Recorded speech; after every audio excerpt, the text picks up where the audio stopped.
Hi mga ka-bakers! Kumusta kayo? Ngayon naman ay gagawa tayo ng garlic, onion, pandesal. Ready na ba kayo? Ito ang mga sangkap. Una muna ay kailangan nating maggayat ng onion at saka ang ating bawang. Ang kailangan natin ay isang buong bawang at isang buong sibuyas. Sa mainit na mantika ay igisa na muna natin ang ating bawang. Pagkatapos naman ay atin muna itong halu-haluin para naman hindi ito masunog. At kapag na golden brown na siya ay ilalagay na natin ng ating sibuyas. Halu-haluin muna natin ito. At kapag okay na rin ang ating sibuyas ay atin na itong set aside muna.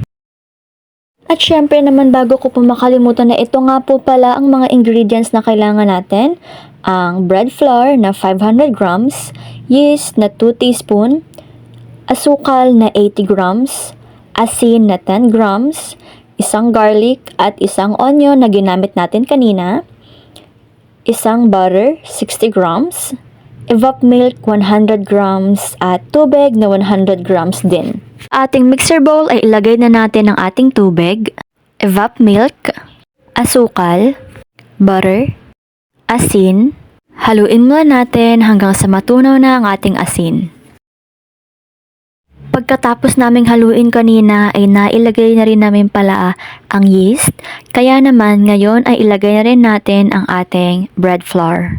At ang ating pinaka-last na step ay ilagay na natin ang ating ginisang bawang at sibuyas. Buksan na natin ang ating mixer at hayaan na natin itong umandar hanggang sa maghalo-halo na ang mga ingredients na nilagay natin dito. Hayaan lang natin itong umandar hanggang sa makuha na natin yung consistency o texture na gusto natin. At eto na po siya mga ka-bakers, yan na po ang consistency na hinahanap natin. Ngayon naman ay ihahanda na natin to para bastunin at syempre putulin na rin. Yan. Hindi na po natin to papahingahin, kundi agad na po natin siyang puputulin. Syempre po yung size po nito is nakadepende po sa inyo or yung timbang niya. Pero yung timbang po kasi namin na ginawa dito is 25 grams po yan. At syempre po, pagkatapos nating pagputol-putulin ay atin na po siyang isalansa ng maayos. Yan. Dito pa lang po natin siya i-rest ng mga 30 minutes to isang oras. Syempre po, pagkatapos ng 30 minutes to 1 hour ay atin na po siyang imomolde. Ang lahat po ng ating mga namolde na ay ilalagay natin sa ating breadcrumbs. Ito nga po pala ang itsura ng ating pandesal. Yan, ganyan po ang kanyang itsura mga ka-bakers. At alam ko namang kayang-kaya niyong pagmolde nito. Kaya naman, ilagay na natin ito sa ating breadcrumbs. At kapag nalagay na po lahat is kailangan na po natin itong pagulong-gulungin sa ating breadcrumbs. Yan, para po malagyan po ang lahat. Baka po kasi may hindi malagyan na parte, kaya kailangan po talaga natin itong pagulong-gulungin nang maigi.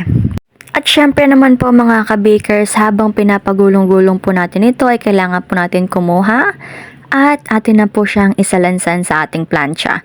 Yung paglalagay po nito is pareho lang din po sa regular na pandesal, which is 6 sa gilid at 5 naman po sa taas. Yun. Pero nakadepende na po sa inyo kung ano pong style o kung gaano po kadami ang ilalagay ninyo sa inyong mga plancha.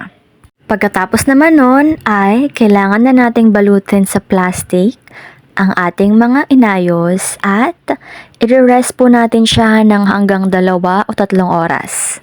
At eto na nga mga ka-bakers, ilalagay na po natin siya sa ating oven at ang oven temperature naman po natin dito is sa taas at baba ay 200 at baking time naman po is 10 to 12 minutes.